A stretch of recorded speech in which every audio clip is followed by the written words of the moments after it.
Teresa சிறுமலரே, அவனியில் மலர்ந்தது ஒரு மலரே, குழந்தையாம் தெரசா சிறுமலரே.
கலங்கரை கண்டோம், சிறுமலர் எம்மில் மலர கண்டோம்.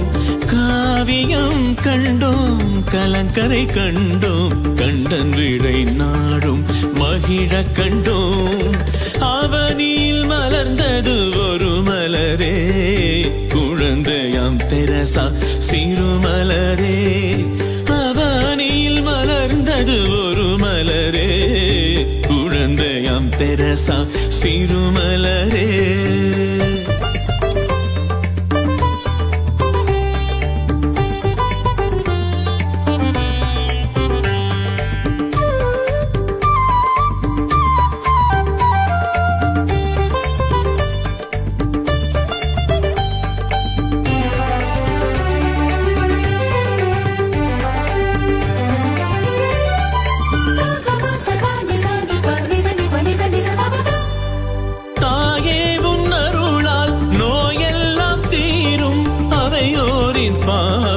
அகன்றோடி போகும்,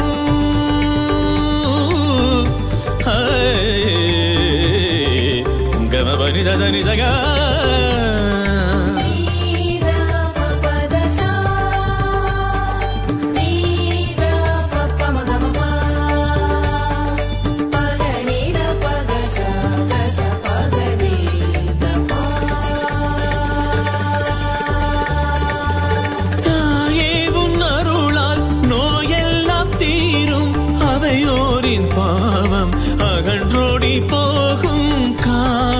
கண்டோம், கலங்கரை கண்டோம், சிறுமலர் எம்மில் மலர கண்டோம்.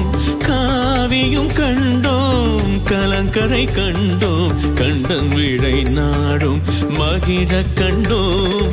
அவனியில் மலர்ந்தது ஒரு மலரே, குழந்தையாம் தெரசா சிறுமலரே. அவனியில் மலர்ந்தது ஒரு மலரே, குழந்தையாம் தெரசா சிறுமலரே. ஆண்டவர் இயேசுவில் பிரியமான சகோதர சகோதரிகளே,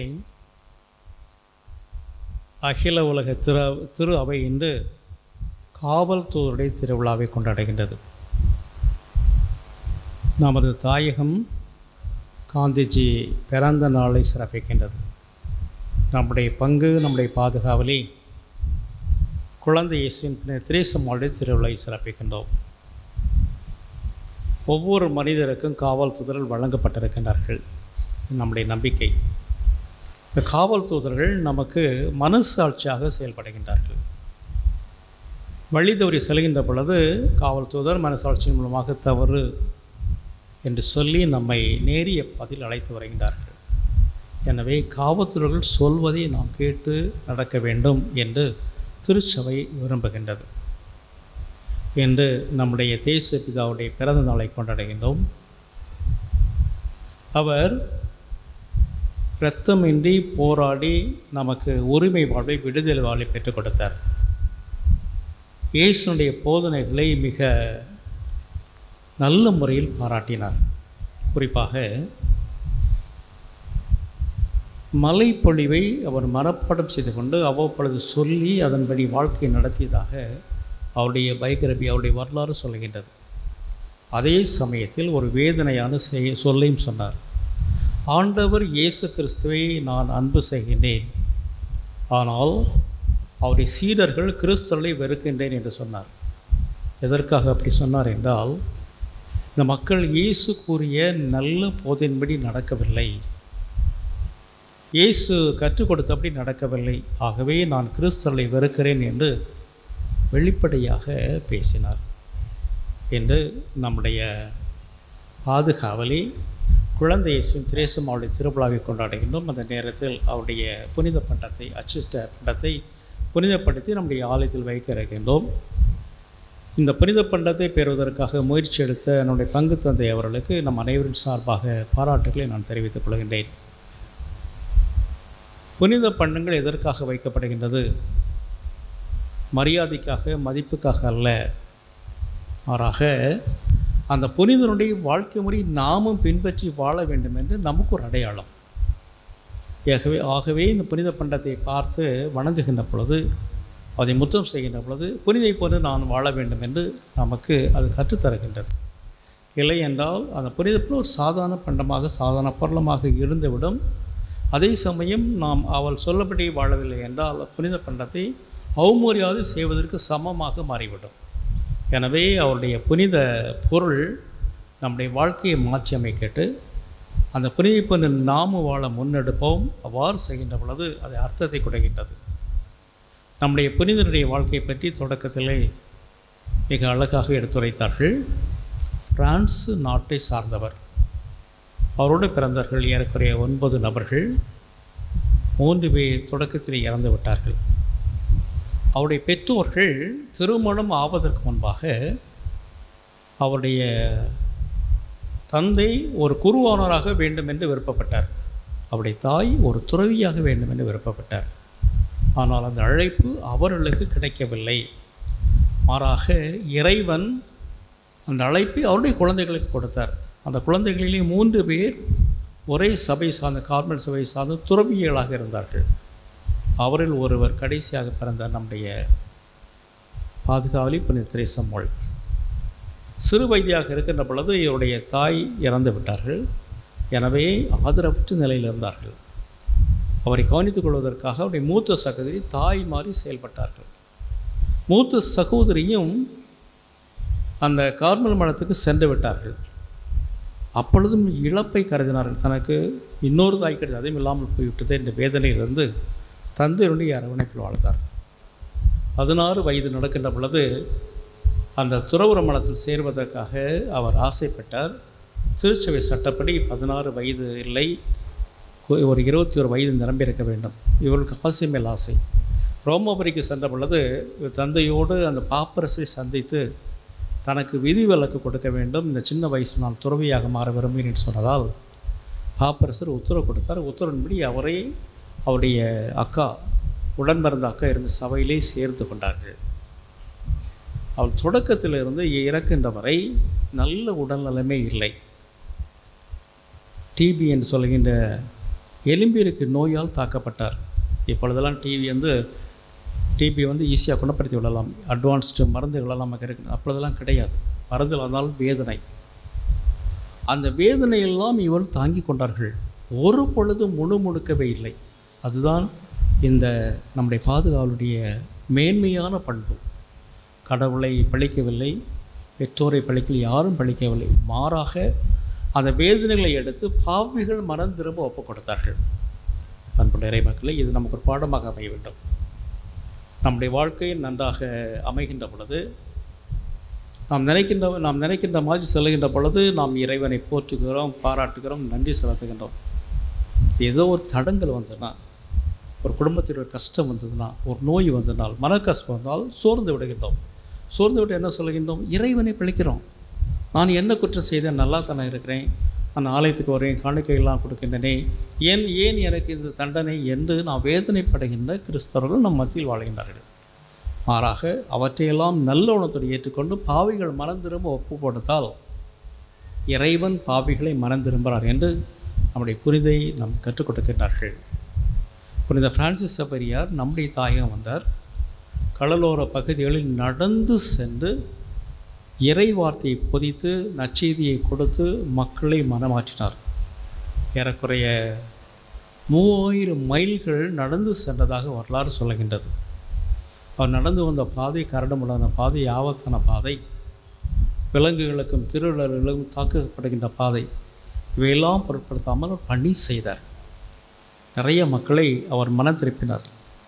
அதே போன்றுதான் நம்முடைய பாதுகாவலில் 4 சுவருக்குள் இருந்து கொண்டு, துறவற மடத்தில் இருந்து கொண்டு புனித பிரான்சிஸ் சவேரியாரை போன்று மக்களை மனமாற்றியதாக திருச்சபை திருத்தந்தை சொல்லுகின்றாலும் திருச்சியும் சொல்லுகின்றது. ஆகவே தான் அவர்களை வேதபோத நாடுகளின் பாதுகாவலி என்று திரு அவை ஏற்படுத்தியது. அன்புக்குரியவர்களே, வாழ்க்கையில் வருகின்ற எல்லாவற்றையும் நாம் பாவிகள் மனம் திரும்ப ஒப்புக் கொடுக்கலாம்.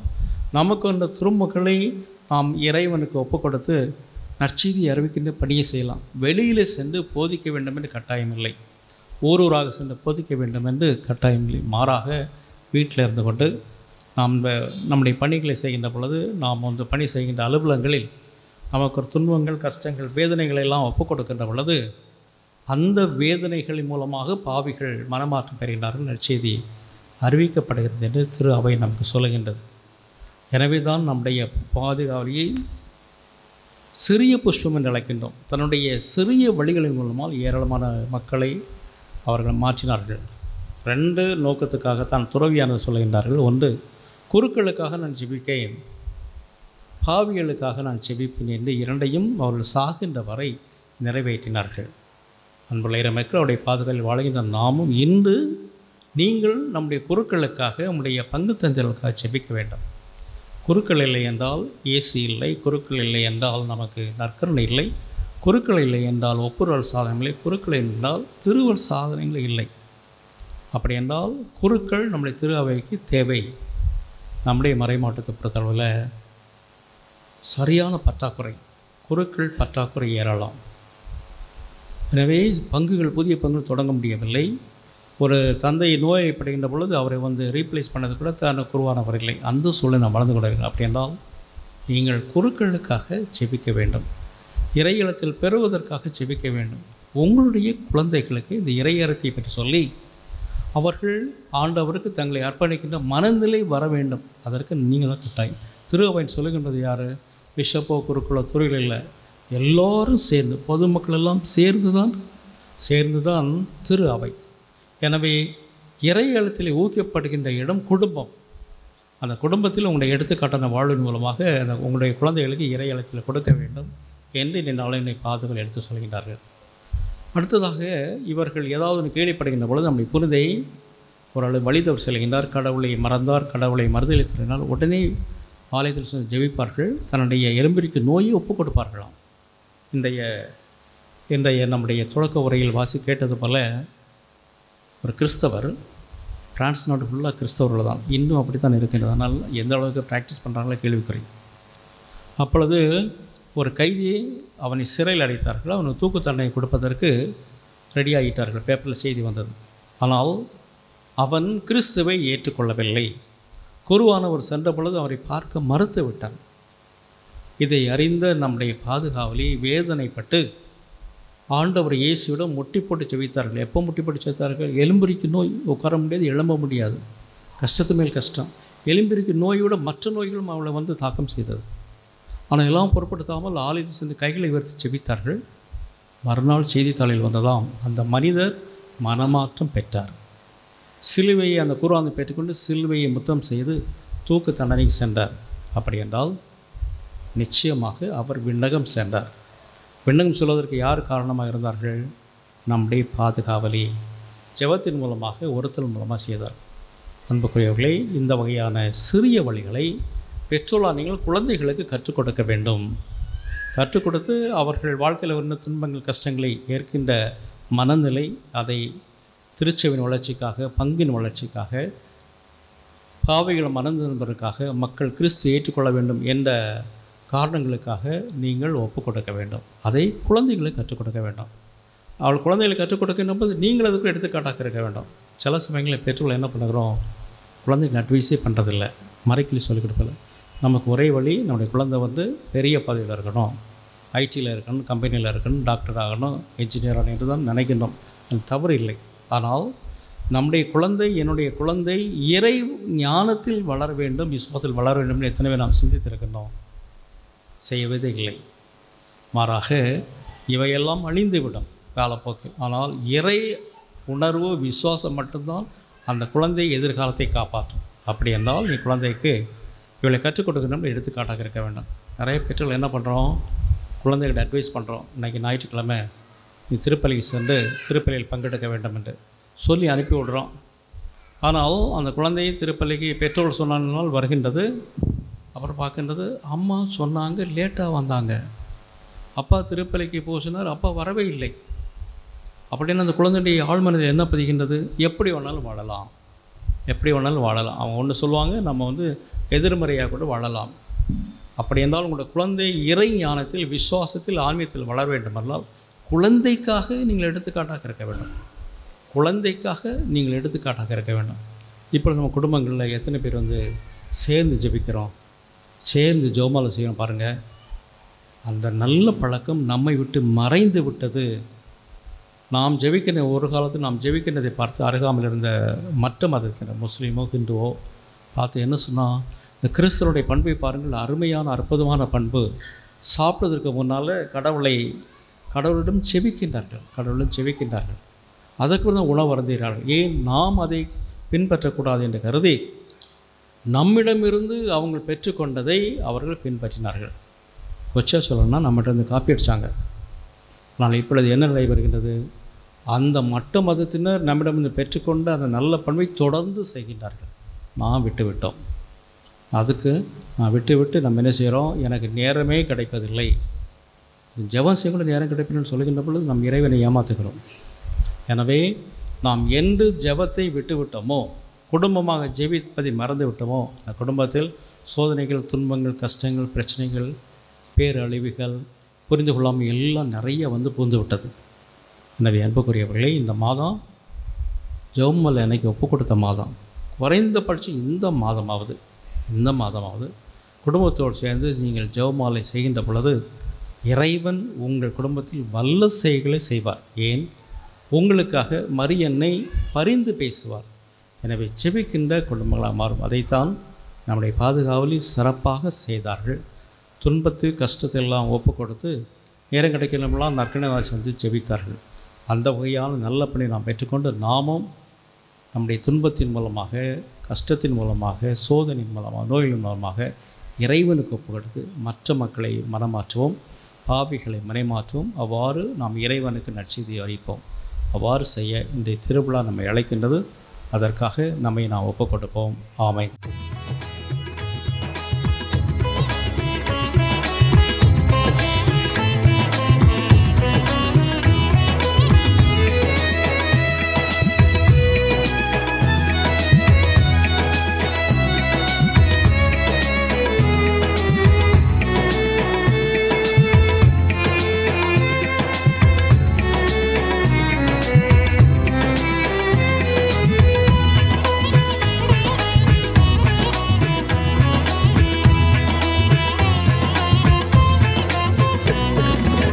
தெரேசம்மாளே செல்வ ஞானம் நிறைந்தவளே, தெரேசம்மாளே செல்வ ஞானம் நிறைந்தவளே, தெரேசம்மாளே செல்வ ஞானம் நிறைந்தவளே, தெரேசம்மாளே செல்வ ஞானம் நிறைந்தவளே.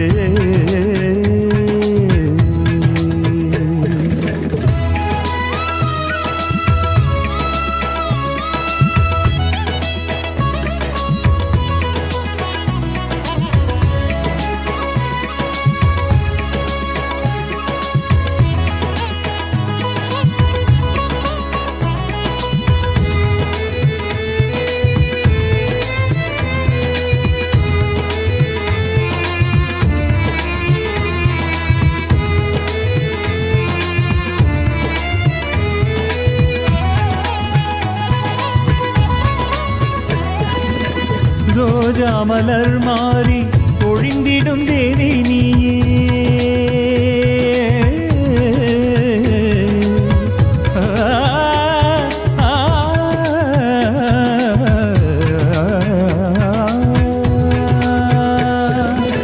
ரோஜா மலர் மாறி பொழிந்திடும் தேவி நீயே நேசக்கரத்தை நீட்டி எங்கள் முன்னியே வந்தாய் நேசக்கரத்தை நீட்டி எங்கள் முன்னியே வந்தாய் தெரேசம்மாளே செல்வ ஞானம் நிறைந்தவளே தெரேசம்மாளே செல்வ ஞானம் நிறைந்தவளே தெரேசம்மாளே செல்வ ஞானம் நிறைந்தவளே தெரேசம்மாளே செல்வ ஞானம் நிறைந்தவளே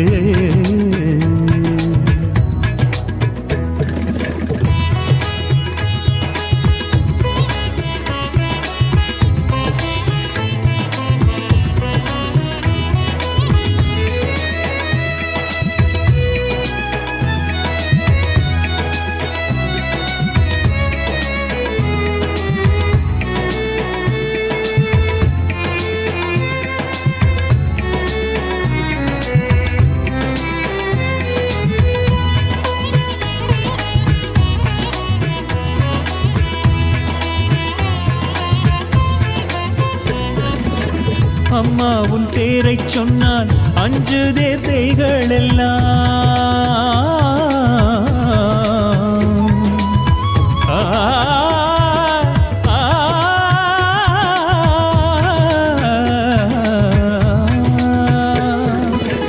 அம்மா உன் பேரை சொன்னால் அஞ்சுதே பேய்கள் எல்லாம் அடியோர்க்கு இறங்கி வரம் தருணமே நீயே தந்தாய் அடியோர்க்கு இறங்கி வரம் தருணமே நீயே தந்தாய் தெரேசம்மாளே செல்வ ஞானம் நிறைந்தவளே தெரேசம்மாளே செல்வ ஞானம் நிறைந்தவளே தெரேசம்மாளே செல்வ ஞானம் நிறைந்தவளே தெரேசம்மாளே செல்வ ஞானம் நிறைந்தவளே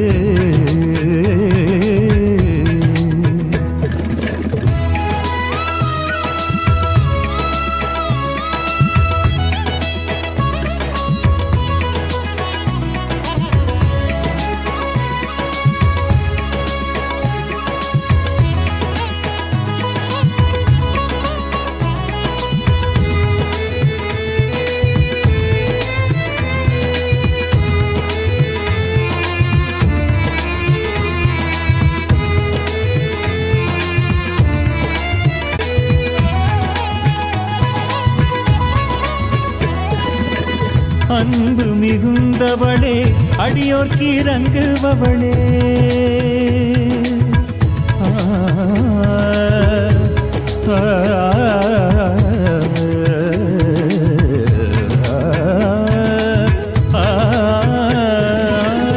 அன்பு மிகுந்தவளே அடியோர்க்கு இறங்குபவளே துன்பத்தை தீர்ப்பவளே துயரத்தை துடைப்பவளே துன்பத்தை தீர்ப்பவளே துயரத்தை துடைப்பவளே தெரேசம்மாளே செல்வ ஞானம் நிறைந்தவளே தெரேசம்மாளே செல்வ ஞானம் நிறைந்தவளே தெரேசம்மாளே செல்வ ஞானம் நிறைந்தவளே தெரேசம்மாளே செல்வ ஞானம் நிறைந்தவளே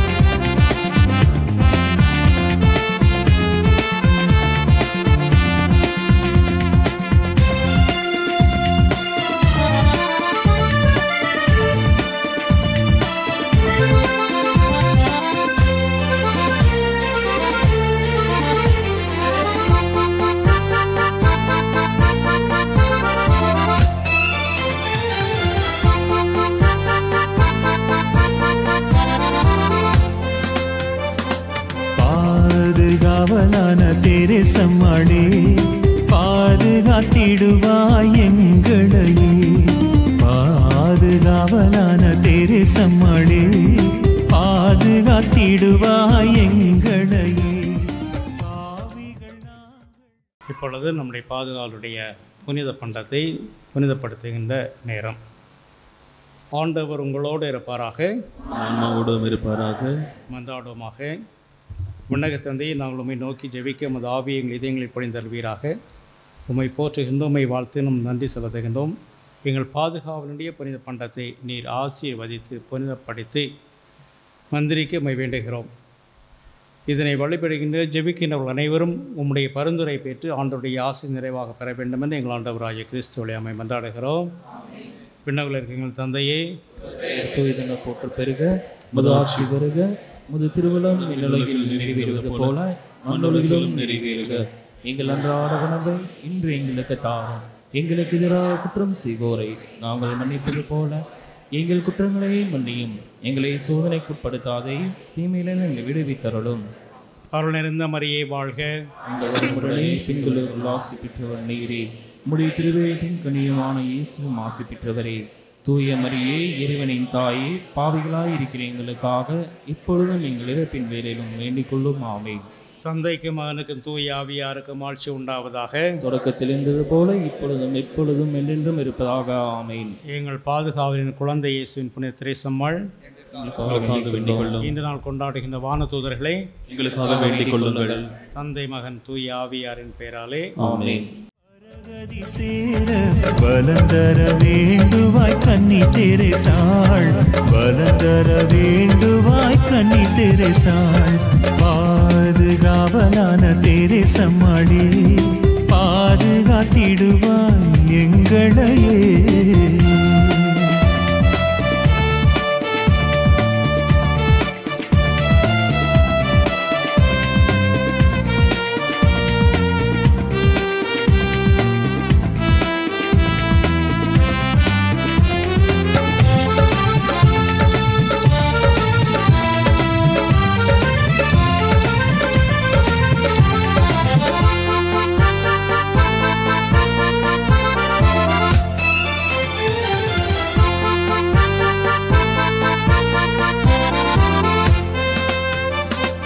எங்களுக்காக இறைவனிடம் நீ எந்நாளுமே வரம் பெற்றிடுவாய். எங்களுக்காக இறைவனிடம் நீ எந்நாளுமே வரம் பெற்றிடுவாய்.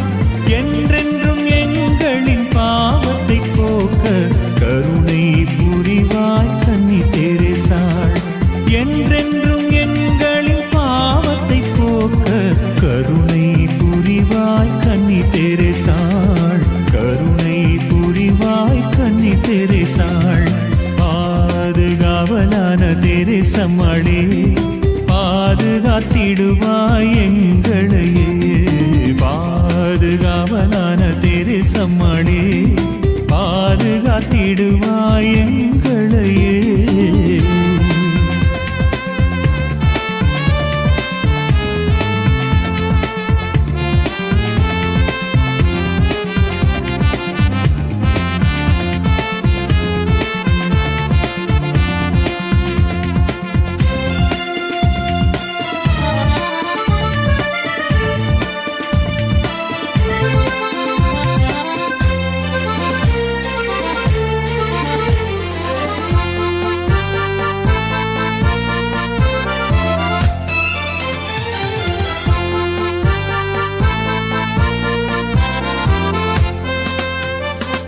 தாயும் நீயன தந்தையும் நீயன நம்பும் எங்களுக்கு அருள் புரிவாய். தாயும் நீயன தந்தையும் நீயன நம்பும் எங்களுக்கு அருள் புரிவாய். தவறிய எங்களை தயவுடனே நீயும் திருத்திட முயல்வாய் எந்நாளும். தவறிய எங்களை தயவுடனே நீயும் திருத்திட முயல்வாய் எந்நாளும். திருத்திட முயல்வாய் எந்நாளும். பாதுகாவலான தெரேசம்மாளே, பாதுகாத்திடுவாய் எங்களையே. பாதுகாவலான தெரேசம்மாளே, பாதுகாத்திடுவாய் எங்களையே.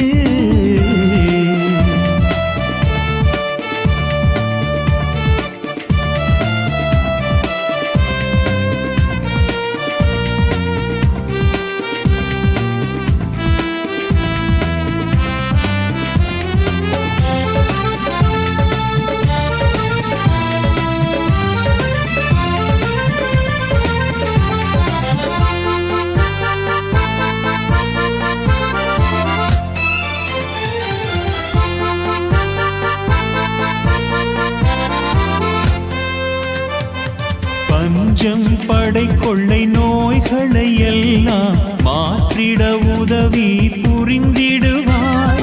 பஞ்சம் படை கொள்ளை நோய்களை எல்லாம் மாற்றிட உதவி புரிந்திடுவாய். பாமர மக்களின் வாழ்க்கையில் எல்லாம் பங்கு பெற்றே வாழ்வை அளித்திடுவாய். பாமர மக்களின் வாழ்க்கையில் எல்லாம் பங்கு பெற்றே வாழ்வை அளித்திடுவாய். பங்கு பெற்றே வாழ்வை அளித்திடுவாய். பாதுகாவலான தெரேசம்மாளே, பாதுகாத்திடுவாய் எங்களையே. பாதுகாவலான தெரேசம்மாளே, பாதுகாத்திடுவாய் எங்களையே. பாவிகள் நாங்கள் பரகதி சேர பலம் தர வேண்டுவாய் கன்னி தெரேசாள். பலம் தர வேண்டுவாய் கன்னி தெரேசாள். பாதுகாவலான தெரேசம்மாளே, பாதுகாத்திடுவாய் எங்களையே. பாதுகாத்திடுவாய் எங்களையே. பாதுகாத்திடுவாய் எங்களையே. பாதுகாத்திடுவாய் எங்களையே.